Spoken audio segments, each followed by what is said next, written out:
Hey everyone, welcome back. Today we're pulling back the curtain a bit on a part of the internet most people don't really interact with or even know exists. We're talking about those hidden corners, places way beyond what Google finds, often pretty unsettling places.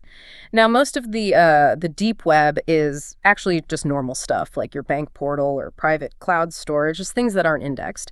But what we're actually going to explore today is often called the dark web. Right. It's a much smaller part, deliberately hidden. Exactly. You need special tools like Tor to even get there. It encrypts who you are, where you are, creates anonymity.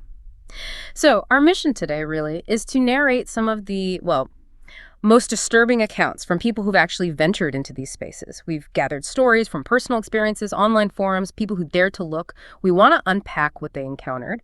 It's about trying to understand the nature of it and maybe what it reveals about, humanity, which isn't always comfortable. And just to be clear, we're reporting what these sources say. We're definitely not endorsing or condoning any of this. Yeah, that's really important. What we're about to talk about is it's graphic. It's not for everyone. Our purpose here is just to understand what's actually out there, get some insight into human behavior maybe, and think about what that kind of anonymity allows. It's about awareness, analysis, not about shock value. Okay, so let's start with one person's story. Their journey into these unseen parts of the internet.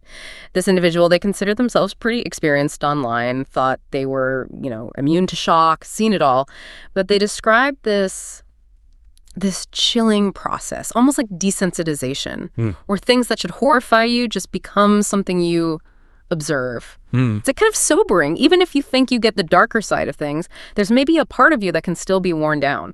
That striking point, isn't it? The psychological impact. The sheer amount of extreme stuff can shift your baseline for what's disturbing. Makes the unthinkable seem almost normal in that context. Exactly. So one of the first things this person came across, something most people don't even, talk about, were these things called crush bids. These are videos, and they show women stepping on small animals, kittens, rabbits, things like that, often against a glass table, apparently, and crushing them to death. Oh, wow. The sources are explicit. These are fetish videos for people who get sexual gratification from watching that kind of, extreme cruelty.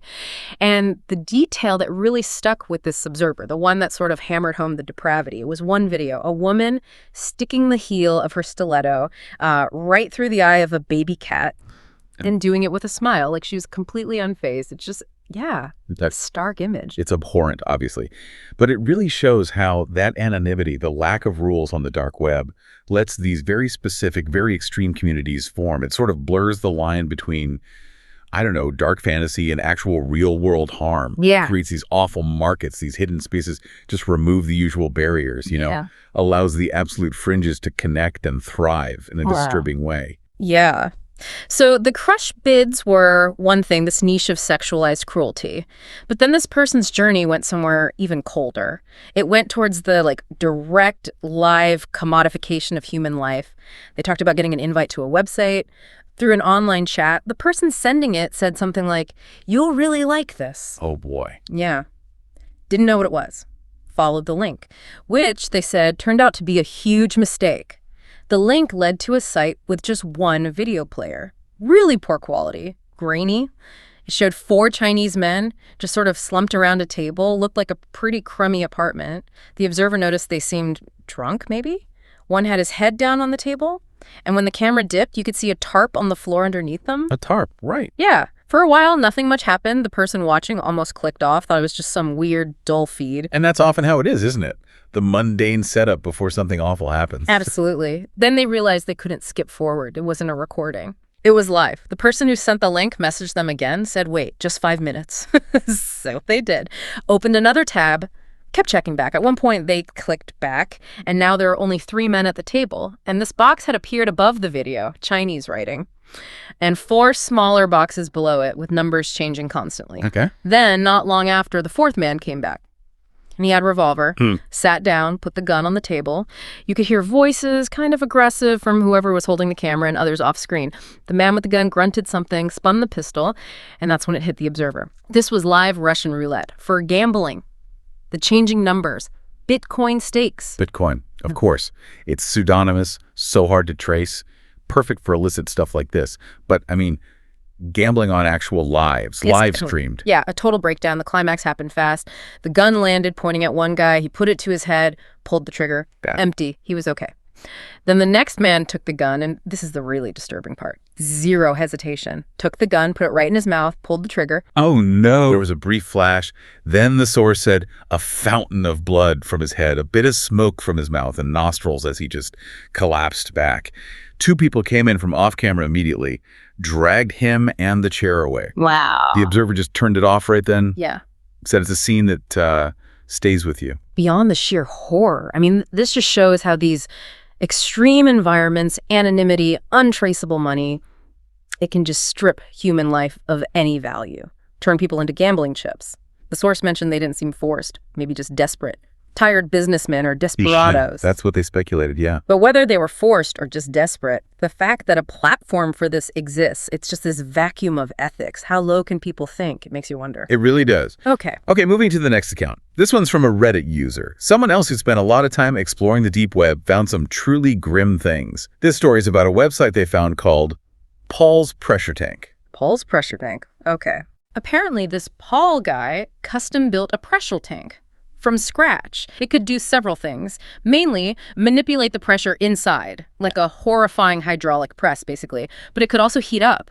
The source actually compared it to a brazen bull. That ancient Greek torture device. Yeah. Where they roasted people alive inside a metal bowl. That's the one. And Paul's tank apparently had a camera inside, too, so you could watch. And the service offered, this is just awful, was that for a lot of money, like 2 to 5 bitcoins. Right.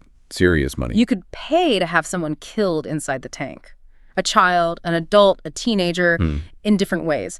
The Reddit user specifically said they saw footage of someone being roasted alive and someone else killed by high pressure. This is the absolute commodification of violence, isn't it? It's not just watching something horrific. It's paying for it directly. What kind of person even thinks of building that, let alone paying to use it or watch it being used? It just shows this horrifying market where human suffering is literally a product you can buy, stripped of all value. And to make it even worse, the user mentioned other alleged features, sprinklers, to fill the tank with liquids, like acid or hot water. Right. Or even urine. They couldn't confirm the urine part for sure, but just the suggestion. It's enough, yeah. It's just extreme violence as a pay-per-view spectacle. Utterly grim. It's a really stark reminder, isn't it? If there's a demand, no matter how depraved, the dark web often provides a space for it. Pushes boundaries most of us can't even imagine. It certainly does. Okay, our third story. This one is maybe less overtly graphic in the, visual sense initially, but it shows a different kind of depravity, just as disturbing. It's about intentional harm through deception, calculated cruelty. This account also comes from someone exploring the deep web, trying to avoid the really obvious gore, the snuff stuff. Okay. And they found this specific forum. It was for people who were HIV positive. At first glance, maybe it seemed like something you could find anywhere online, a support group maybe. Right. But as they read the post, they felt physically sick. It was a group of HIV-positive gay men, and they were openly discussing ways to intentionally infect unsuspecting HIV-negative partners. Wow. The violation of trust there is just enormous. It's beyond exploitation or twisted entertainment. It's just malice. Exactly. Pure malice. One user, described as particularly chilling, detailed his favorite techniques. Method 1, he called it, involved going to clubs with nail scissors. He'd grab handfuls of free condoms, go to the bathroom, carefully cut the packets open, take the condom out, snip the very tip off, roll it back up neatly, and slide it back in the packet. Oh, my God. His targets, people who specifically insisted on safer sex only. He claimed he'd done this to hundreds over the years. Hundreds. Yeah. Then there was Method 2, which he described as more work but more fun. This involved chatting up HIV-negative guys online, pretending to be negative himself, promising he'd pull out during sex, but then deliberately not doing so. He made sure it happened multiple times, at least 5, he said, and then he'd follow up with them afterwards, acting shocked, concerned when they eventually tested positive. He claimed about 20 victims this way. 20. It's just calculated evil. And the detail that just seals it. It's his own internal thoughts he shared. He talked about how, after maybe the first time it happened accidentally, he apologized. But later, thinking about doing it deliberately, it made him smile. And when he described faking concern for his victims, he wrote that they can't see how much I'm smiling. Yeah. It shows this profound lack of empathy, actual joy in causing such devastating permanent harm. It really highlights this terrifying moral void, where empathy just isn't there. It's replaced by this cold, calculated desire to inflict suffering. It makes you really ponder the darkest corners of the human psyche, doesn't it? What leads someone to that point, violating trust so intimately? And again, the anonymity seems to just amplify these worst impulses. What a journey. Sobering, deeply disturbing. Looking into these hidden parts of the deep web, it really exposes the kind of content that's out there, the different, often unimaginable ways human depravity can manifest. It's a side of humanity most of us just don't confront. Indeed. And just to reiterate, our goal here was simply to understand what exists, to shed some light, not to condone it in any way. It's really an opportunity for critical thinking, about these darker aspects of human experience, and maybe recognizing the need for vigilance online. So what does this mean for the future? Are these spaces just going to exist forever? Well, maybe not entirely unchecked. Even in these really dark areas, there might be some moves towards accountability. Our sources suggested something interesting. Oh. NASA, believe it or not, has reportedly confirmed they're involved in a U.S. government project. The goal, to index the dark web, kind of like Google does for the regular web. Index the dark web, wow. Yeah. The aim is apparently to uncover a lot of the criminality happening there. So it's provocative thought, isn't it? That the unseen might not stay hidden forever. Offers maybe a tiny sliver of hope that some of this grim activity could eventually be tackled. That is unexpected. Yeah. But potentially significant. Right. Okay, that's all we have time for today on this deep dive. If you found this discussion compelling or important, please do like, share, and subscribe to our channel. That's Horror Docs. We do more explorations into these kinds of shadows. Until next time, stay curious and please stay safe out there.